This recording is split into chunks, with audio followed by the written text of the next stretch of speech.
অপরাজিতা অপরাজিতা, আরে এত চিন্তা করছো কেন? আমি তো তোমার স্বামী নাকি?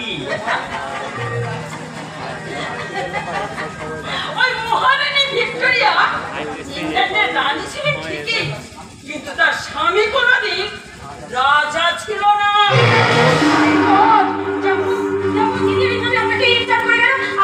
আপনি কিছু বলবেন না? কি করবো বলো ডার্লিং? অপরাজিতার উপর রাগ করে তো আর আমি তোমাদের ফ্যামিলি সর্বনাশ করতে পারি না। মশাই মরে যাওয়ার পর এত বড় বিজনেসের দায়িত্ব আমার মাথায়। দাদুর শরীরের অবস্থাও ভালো নেই, তাই আমি ভাবছি আলাপনের সঙ্গে বিয়ে দিয়ে বিজনেসের দায়িত্ব তার উপর মাঠ চাপিয়ে দিয়ে আমি একটু কিছুটা হালকা হতে চাই।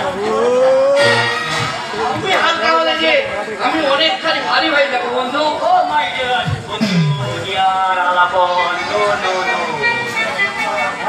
তোমার দায়িত্ব পাল্লার এক পাশে আমি আমার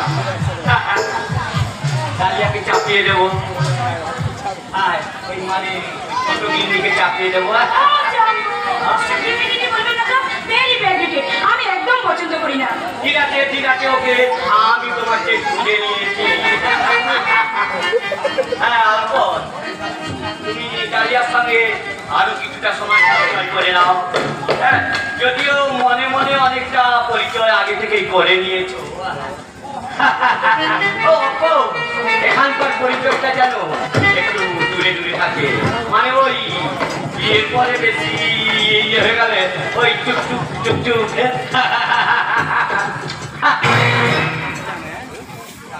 ও ডালিয়া, আজ তোমায় ভীষণ ভালো লাগছে ডালিয়া।